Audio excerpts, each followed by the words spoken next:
the convoy in the night. If you think you've seen every dark corner of America's prisons, think again. Subscribe now so you don't miss what you're about to uncover. The rain had already turned the streets of downtown Atlanta into glistening black ribbons when the convoy rolled out. It was just after 3 a.m., that restless hour when most of the city sleeps but the federal marshals don't. 3 armored buses, flanked by unmarked SUVs with flashing blue strobes hidden in their grilles, crept through the shadows toward a massive limestone fortress few Atlantans ever see up close. The United States Penitentiary Atlanta, known simply as USP Atlanta. Its castle-like walls, built in 1902, rise out of a stretch of southeast Atlanta where freight trains groan in the night and planes descend toward Hartsfield-Jackson overhead. Inside bus 1 sat 9 men shackled at wrists and ankles, some with tattoos of foreign cartels, others with faded ink of biker gangs or mob crests. Officially, the transfer was routine, high-risk inmates reassigned pending investigation. Unofficially, it was a scramble to get dangerous, high-profile prisoners out of a leaking security crisis that the Bureau of Prisons barely controlled. In the past year alone, inspectors had found cell phones hidden inside legal mail, weapons stashed behind vent grates, and even a working drone inside a storage room. 2 guards had been indicted for smuggling meth disguised as candy. Reporters had begun calling USP Atlanta the federal system's open wound. Federal marshals knew what the public didn't. The building's very bones were crumbling. The original radio wing layout, revolutionary at the turn of the century, now created blind spots perfect for contraband drops and ambushes. A 2018 audit warned of persistent security gaps, but nothing changed. COVID-19 staffing losses had left entire tiers unguarded for hours at a time. By spring 2021, after a string of violent incidents, the Bureau quietly started moving many of its most dangerous prisoners out under the cover of darkness. One of them tonight was Armando El Toro Ruiz, a Mexican national accused of masterminding a multi-state fentanyl pipeline. Another was Quinton Voss, a former Atlanta police officer serving 35 years for orchestrating armed robberies while on duty. Sitting across from them was someone even more notorious in certain circles. Vincent "Vinny" Keys Martelli, a Brooklyn-born fixer once rumored, never proven, to have laundered mob cash through Atlanta real estate. The bus smelled of wet clothes, chain oil and tension. Ruiz kept his head bowed in silent prayer. Voss stared straight ahead, lips thin, the tattoos on his knuckles spelling, "No mercy." No one spoke but all of them knew why they were moving. Just a week earlier, a hidden phone recorded a stabbing inside USP Atlanta's South Wing. The footage went viral, showing guards arriving more than 5 minutes late. 3 days after that, an entire cell block was evacuated when homemade explosives, pipe bombs built from cleaning supplies, were found in a laundry cart. The warden went on administrative leave. By Tuesday, buses were lined up outside the compound. Across town, investigative journalist Maya Benton sat in her cluttered apartment, the glow of 2 monitors casting her face in pale blue. She had been chasing rumors of a shadow pipeline of contraband moving through USP Atlanta since 2019. A whistleblower, a corrections officer she called only R, had tipped her off that the prison was a federal warehouse for secrets, and that one of the biggest internal scandals in Bureau history was about to explode. Benton had filed FOIA requests, but the Bureau of Prisons stonewalled. She learned more from inmate families than from official channels. Tonight, she'd received a text from R. "They're moving the high-risk guys now. Watch the buses." She grabbed her camera and car keys. Rain slicked the freeway as she tailed the convoy from a discreet distance, zoom lens trained through the windshield. Her breath fogged the glass. She had no plan beyond filming, but experience told her big stories start in the middle of the night. Back at the penitentiary, the staff left behind tried to maintain order on dwindling manpower. Officer Darrell King, a 14-year veteran, walked his round along Tier D. He knew the history by heart. Al Capone had once done a brief stint here, Russian spies during the Cold War, even Cuban boatlift detainees after the Mariel Exodus. But he also knew the place had changed. The cells were overcrowded, the plumbing unreliable. Prison gangs had carved out mini-kingdoms behind the walls. "It's like patching a sinking ship with duct tape," he told his wife. King's flashlight swept across cell bars. A shank glinted under a mattress. He made a note to confiscate it later. Another inmate pretended to sleep but clutched a contraband phone under his blanket. King ignored it. Protocol said call backup, but backup never came quickly anymore. He turned the corner toward the south wing stairwell and froze.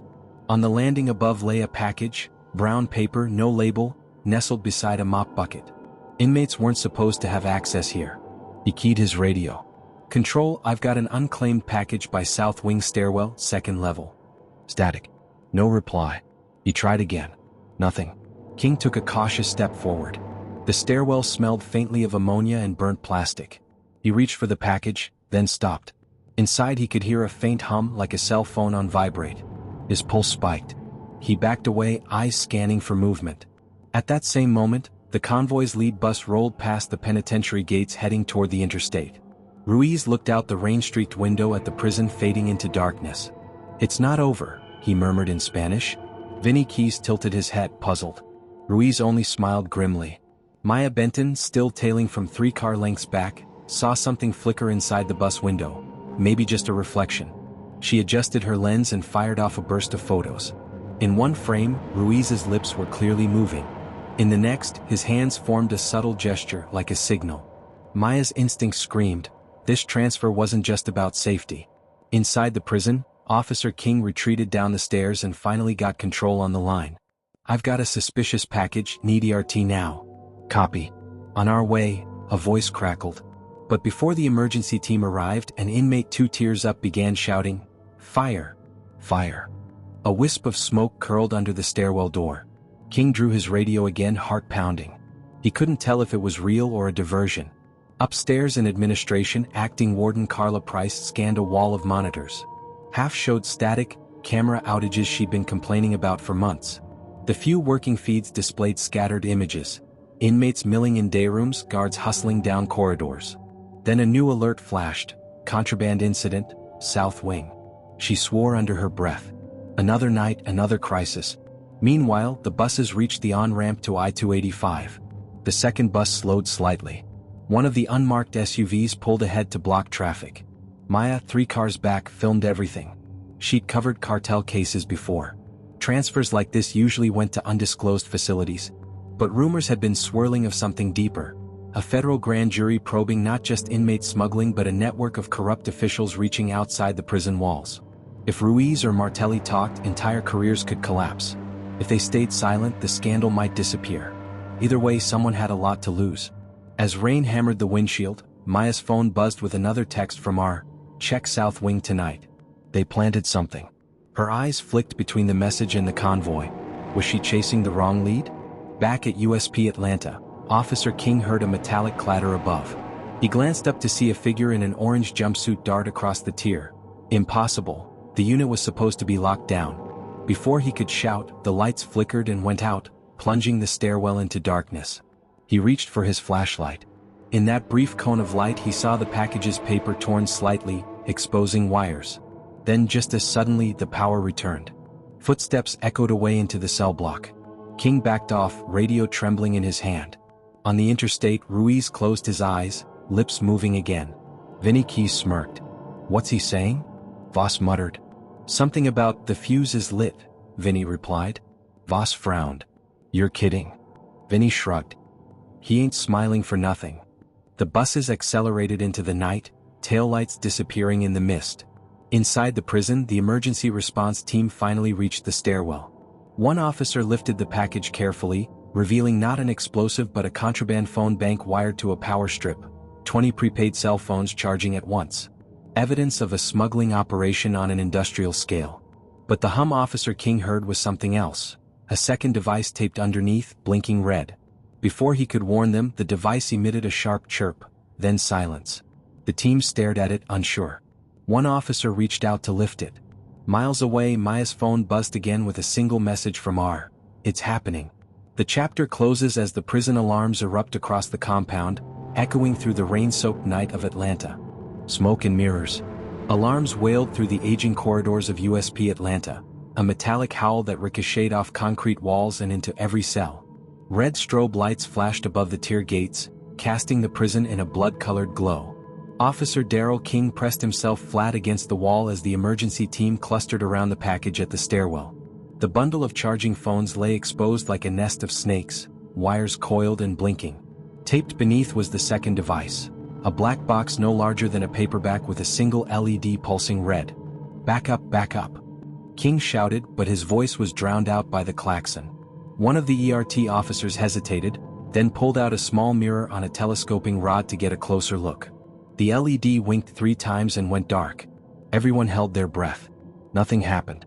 The officer exhaled and slowly pried the box free. Inside was no explosive at all, just a GPS tracker, its serial number filed off. Whoever had installed it wanted to know exactly where this phone bank moved, and probably who confiscated it. King felt a cold realization: the smuggling operation was watching them in real time. Up on the administration floor, Acting Warden Carla Price barked orders into 2 phones at once. Lock down all wings. Call in every off-duty staff we've got left. And get the Bureau on the line now. But the Bureau of Prisons duty officer was already awake and furious. This was the 3rd major incident in as many weeks. Price's career, like the prison itself, was on the edge. In the convoys barreling up I-285, the atmosphere had shifted.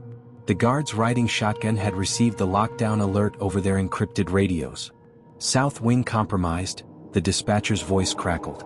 All units, proceed to contingency route. The lead SUV veered onto an exit ramp, taking the buses onto a dark industrial stretch lined with warehouses. Inside Bus 1, Armando Ruiz opened his eyes and smiled faintly. "Timing is everything," he whispered. Quentin Voss scowled. "What the hell are you smiling at?" "Freedom maybe," Ruiz said and leaned back against the seat chains. Behind them, Vinny Keys watched the guards. They were tense now, one hand on a sidearm, the other gripping the radio mic. "He knows something," Vinny murmured. "Or he planned something," Voss shot back. At that same moment, Maya Benton sat on the shoulder of the access road, heart hammering. She'd lost sight of the convoy after the exit and doubled back through side streets until she found them again. Her camera trembled in her hands. She zoomed in through the windshield of the second bus and caught a glimpse of a guard gesturing frantically. Something had gone wrong. Her phone buzzed. Another text from our South Wing burned. "Check the tracker." She typed back, "What tracker?" No reply. Inside the prison, chaos spread like fire. Inmates pounded on their doors, some shouting riot, just to see guards flinch.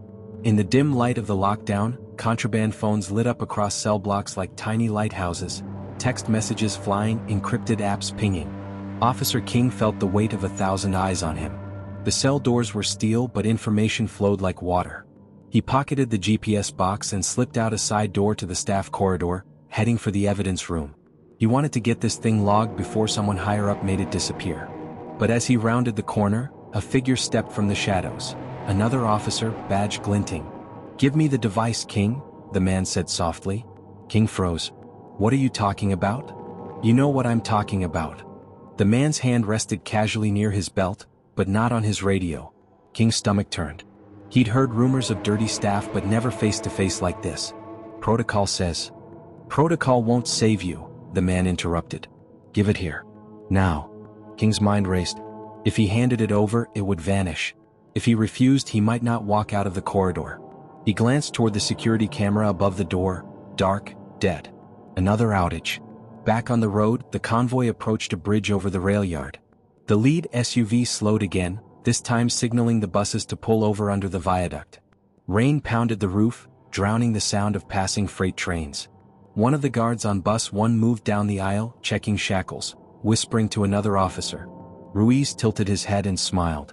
Maya parked 2 blocks away and hiked up the embankment to get a better view, slipping in mud.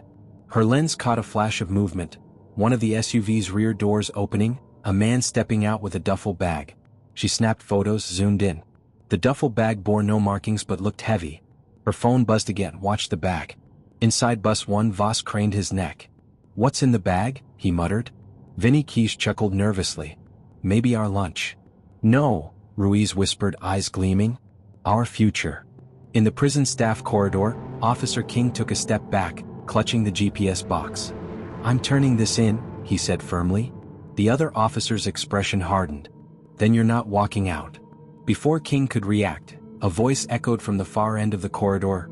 "Daryl, move." Another staffer, Officer Elena Soto, appeared, hand on her radio. The corrupt officer turned, startled. King bolted past him, shoving the GPS box into Soto's hands. "Evidence room now," he hissed. She sprinted off as the man cursed and vanished into the shadows. The alarm shifted tone, lockdown complete. All cell doors sealed. But King knew that was only the beginning. Whoever ran the contraband network had just lost a major asset and would strike back. Under the viaduct, the convoy idled. The guard with the duffel bag climbed aboard bus 1. He set it on the floor, unzipped it, and revealed stacks of manila envelopes. Ruiz craned forward but couldn't see inside. The guard whispered something to his colleague, who nodded. Then the guard knelt and began unlocking Ruiz's ankle shackles. Voss's eyes widened. "What the—" "Shut up," the guard snapped. Ruiz's smile widened as the chains clinked to the floor.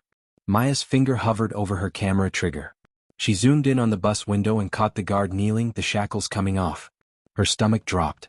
This wasn't a transfer, it was an extraction. Inside the prison, Warden Price received a call from Washington. "We're sending in a special team," the voice said flatly. "Until then, do nothing without clearance." Price slammed down the phone. Do nothing? Inmates were one rumor away from erupting. Her career was already bleeding out. Now she was under orders to sit on her hands. She glanced at the monitor showing the south wing stairwell. The ERT team had cleared out, but the feed still flickered. Then, for a split second, she saw a silhouette in an officer's uniform carrying a duffel bag out a side exit. The timestamp read 5 minutes ago. Back under the viaduct, Ruiz rubbed his wrists, free at last. The guard handed him an envelope. "From your friends?" he murmured. Vinny Keys looked from Ruiz to the guard. "You gotta be kidding me." Ruiz opened the envelope. Inside was a passport, a prepaid phone, and a bundle of cash. "The Bureau thinks it moves me," he said softly. "But I move the Bureau." Voss lunged forward despite his chains. "You're not leaving me here," he shouted. Ruiz didn't answer. Maya snapped photo after photo, her heart in her throat. She had the evidence of a lifetime, but she also knew if they saw her, she might vanish before morning. At that instant, one of the guards turned and looked straight toward her hiding spot, as if sensing her. His hand went to his radio. Maya ducked low, heart hammering. Her phone buzzed again. "Get out now." Inside USP Atlanta, Officer King locked the evidence room door behind him. The GPS box sat on the table, its LED glowing faintly again. He realized it wasn't just a tracker, it was transmitting live. He yanked open a file drawer, grabbed a Faraday bag used for seized phones, and sealed the device inside. The LED went dark. For the first time that night, silence filled the room. But only for a moment. Then his own phone buzzed with an unknown number. He answered on instinct.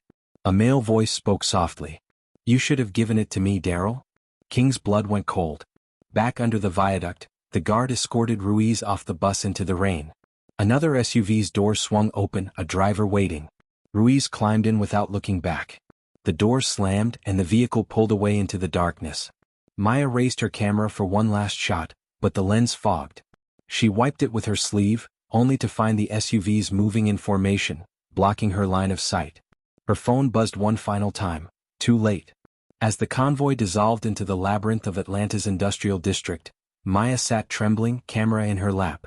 She had enough to expose a conspiracy but no way to know whom she could trust. Inside USP Atlanta, Officer King stared at his dark phone, realizing the contraband ring reached farther than he'd imagined, and that now they knew his name. The chapter ends with two simultaneous images: Ruiz disappearing into the rain-soaked city in an unmarked SUV, and Officer King alone in the evidence room, holding a device that could topple careers, or cost him his life. Breaking point. Night still clung to Atlanta, but inside USP Atlanta the alarms had stopped. In their place hung a heavy, unnatural quiet. Officer Daryl King sat in the evidence room staring at the sealed Faraday bag. It lay on the table like a live grenade. He could feel the weight of the anonymous call still in his ear. "You should have given it to me." Whoever he was, he had eyes and ears everywhere. King wiped sweat from his brow. He knew protocol said he should turn the device over to the Bureau's regional office at once. But protocol had already failed. Warden Price was muzzled by Washington, staff were compromised, and a high-risk inmate had just vanished from federal custody. He imagined headlines, hearings, and the inevitable blame. And somewhere out in the city, a cartel boss now walked free because someone inside the Bureau wanted it that way. Across town, Maya Benton sped toward her apartment, windshield wipers hissing. The images she'd captured, shackles removed, a duffel bag, a quiet extraction under a viaduct, spooled through her mind like a film reel. She had 3 hard drives full of prison stories, but nothing like this. If she published too soon, she'd blow the investigation. If she waited, the evidence might disappear. And behind her worry lurked a deeper fear. Whoever texted "Get out now" had just saved her life. She parked in a dim garage and hurried up the stairwell to her loft. Inside, she locked the door, set her camera on the counter, and booted her laptop. Before she could even load the footage, her phone buzzed again. A new text from an unknown number: "You have what they want. We can help. Midnight. Centennial Park. No name." At USP Atlanta, Warden Price huddled in her office with Officer Elena Soto. "He handed you the device?" Price asked. Soto nodded. "We sealed it. It stopped transmitting." Price massaged her temples. "Good. You keep it with you until we get instructions from the Bureau." "I don't trust the Bureau," Soto said flatly. "They're the ones who told us to sit on our hands tonight." Price hesitated, then said, "Neither do I. But if we go outside the chain of command, we're finished." In the corridor outside, the corrupt officer who had confronted King stood with two other staffers, murmuring quietly. Their eyes followed Soto as she passed with the Faraday bag under her arm. In a hotel room across town, Ruiz was already on the phone with someone in Mexico City. "Yes," he said in Spanish. "Everything went as planned. The phones, the tracker, they'll clean the rest." He hung up, poured himself a drink, and turned on the television. The news was already reporting an incident at USP Atlanta. Ruiz smiled. Quentin Voss, still chained to his seat on the bus, stared at the empty spot where Ruiz had Saturday. "This is a setup," he muttered. Vinny Keys looked at him, pale. "You think they're coming back for us?" "No," Voss said. "We're loose ends." Back at Maya's loft, she rewatched the photos frame by frame. In one, she caught a glimpse of the guard's face as he unlocked Ruiz's shackles. She enlarged it, ran it through an online database. The name popped up: David C. Latham, Corrections Officer, USP Atlanta. But a second search revealed a stranger twist. Latham had resigned 2 months ago. Her stomach turned. If he wasn't even on the payroll, how had he been in uniform inside a federal transfer convoy? At the same time, Officer King drove home under a pale dawn. His phone buzzed again, this time a text with a single image, a photo of his wife and daughter at a grocery store. No caption. He gripped the steering wheel until his knuckles whitened. The message was clear: back off or your family pays. Inside the prison, Soto noticed the same men shadowing her through the halls. She ducked into a maintenance closet, locked the door, and called King. "They're on me," she whispered. "I know," he said. "They know where my family is." "We can't keep it here," Soto said. "They'll take it." King paused. "Then get it out. Now." Soto opened the closet's hidden service hatch leading to a staff parking area. She slipped out into the gray morning with the Faraday bag tucked under her coat. Maya arrived at Centennial Park that night as instructed. The fountains glimmered in colored lights, families drifting by unaware. She sat on a bench, camera bag at her feet. At exactly midnight, a man in a windbreaker approached and sat down without looking at her. "You're Benton," he said. "Who are you?" "Someone who wants the same thing you do." He slid a flash drive across the bench. "This is from inside the Bureau. Names, dates, payoffs. But we need your photos too." "Why?" "Because once this breaks, they'll bury it unless there's proof." Maya hesitated. "How do I know you're not part of them?" "You don't," the man said, standing. "But if you wait, you'll end up like Ruiz's last lawyer." He walked off into the darkness, leaving her with the flash drive. Back at the prison, Soto reached her car, heart racing. She unlocked the door, tossed the Faraday bag on the passenger seat, and started the engine. As she pulled out, headlights flared behind her, an unmarked sedan following close. On the bus, Voss whispered to Vinny Keys. "If Ruiz walks, they'll pin this on us." Keys nodded slowly. "Then we better start talking before someone silences us too." At dawn, Maya plugged the flash drive into her laptop. Dozens of files opened. Internal emails, bank transfers, disciplinary records. Her jaw dropped. The documents linked senior bureau officials, local politicians, and cartel money laundering through shell companies. It was bigger than she imagined. But mixed in were personal details: her address, her father's workplace. They knew everything about her. She slammed the laptop shut. Officer King parked outside his house and stared at the photo of his family again. Then he made a decision. He called Maya from a burner phone. "You don't know me," he said, "but I have something that can bring them down. And I think you do too." Maya's pulse jumped. "Who is this?" "I work at USP Atlanta. They're coming for both of us. We need to meet." "Where?" Before he could answer, his line clicked dead. On the freeway, Soto glanced in her rearview mirror. The sedan was still there, lights off. She gripped the wheel tighter, heading for a safe house she knew from her days in internal affairs. Back at the hotel, Ruiz finished his drink and turned off the TV. Time to disappear, he muttered, pulling on a new identity. He opened the window to the skyline of Atlanta, the city lights reflecting in his glass. Somewhere out there, people were already connecting the dots. He had only hours before the story broke, or before someone decided he was expendable too. The chapter closes with 3 simultaneous images. Officer King standing outside his darkened home, phone in hand, knowing he's already compromised. Maya Benton alone in her loft with a flash drive that could topple an empire. Elena Soto's car swallowed by a deserted stretch of highway, headlights of her pursuer growing larger in the mirror. Each one knows the same truth.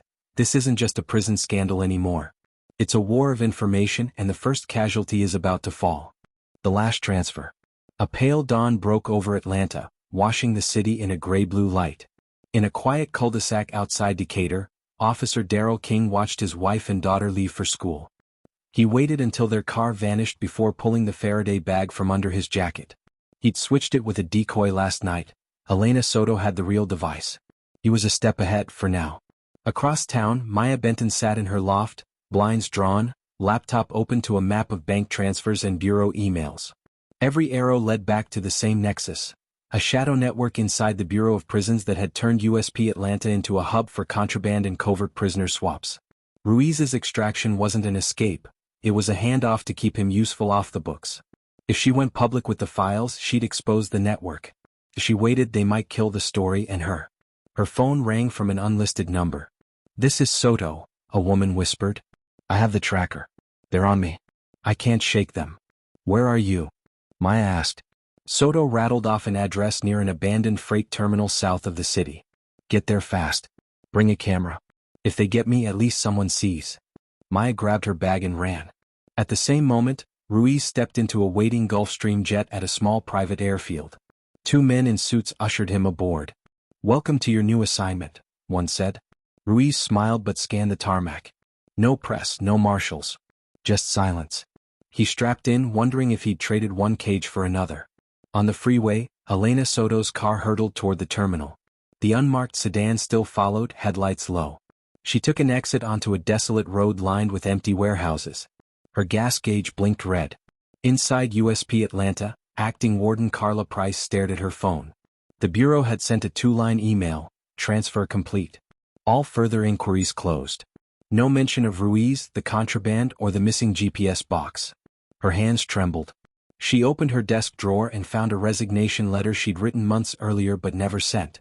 At the freight terminal, Soto pulled off the road and killed her headlights. The sedan rolled to a stop 100 yards back. She grabbed the Faraday bag and slipped out into the drizzle, moving between shipping containers. Maya arrived minutes later, parking 2 blocks away. She shouldered her camera and crept through the chain-link gate. Her breath came in white puffs. Somewhere metal clanged. She followed the sound until she saw Soto crouched behind a container, phone pressed to her ear. "They're here," Soto whispered. "I see you," Maya hissed back. "Stay low."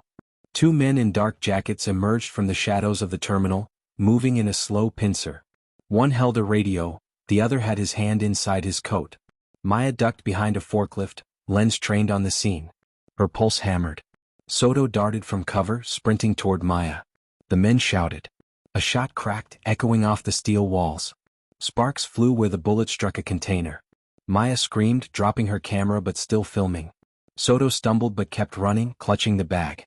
"Go!" she gasped, shoving the Faraday bag into Maya's arms. "Take it." Maya grabbed her, dragging her behind a stack of pallets. Another shot rang out. This time the bullet thudded into wood inches from Soto's head. Sirens wailed in the distance. Police or marshals, impossible to tell.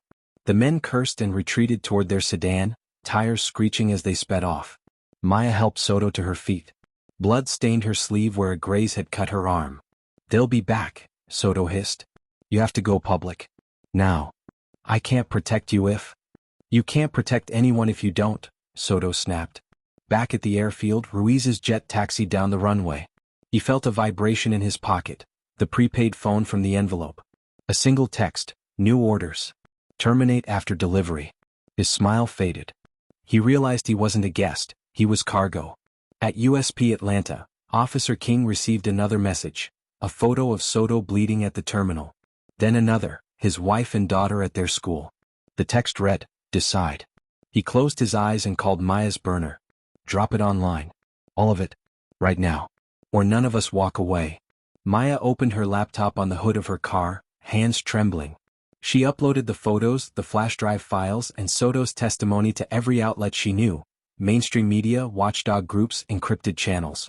Within minutes, the story went live.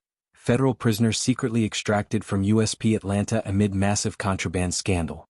Phones lit up across Washington. Editors barked orders. Congressional aides drafted statements. The Bureau's press office went into lockdown. At the airfield, Ruiz's jet turned off the runway and rolled to a stop. The door opened, but instead of freedom, armed marshals boarded, weapons drawn. "Armando Ruiz, you're under arrest for conspiracy to obstruct justice," one announced. Ruiz's eyes widened. He'd been double-crossed. He raised his hands slowly. "Who gave me up?" The marshal didn't answer. At the freight terminal, Maya and Soto watched the news alerts cascade across their screens. Soto smiled faintly despite the blood on her arm. "You did it," she whispered. Maya's phone buzzed. A final text from R. This was never about Ruiz. It was about them. Now watch what happens next. She looked up at Soto. "Who is R?" Soto shook her head. "No one you want to meet." Back at USP Atlanta, Warden Price signed her resignation, slid it into an envelope and walked out of her office for the last time. In a modest home across town, Officer King hugged his family tight, the glow of his phone illuminating his face. No more messages. Just silence. That night, news anchors across the country spoke of the largest corruption scandal in the history of the federal prison system. But behind the headlines, files still went missing. Witnesses recanted. And somewhere in Mexico City, a phone rang and a calm voice said, "Plan B." The video ends on a haunting montage. Ruiz being led off the jet in handcuffs, expression unreadable. Maya Benton staring out her loft window at the city lights, knowing the network isn't truly gone. A dark SUV idling outside a playground where King's daughter swings alone, engine purring. The cracked limestone walls of USP Atlanta, rain streaking down like tears. The final line appears on screen. If you think this story was intense, you're not ready for the next one. Subscribe now so you don't miss it.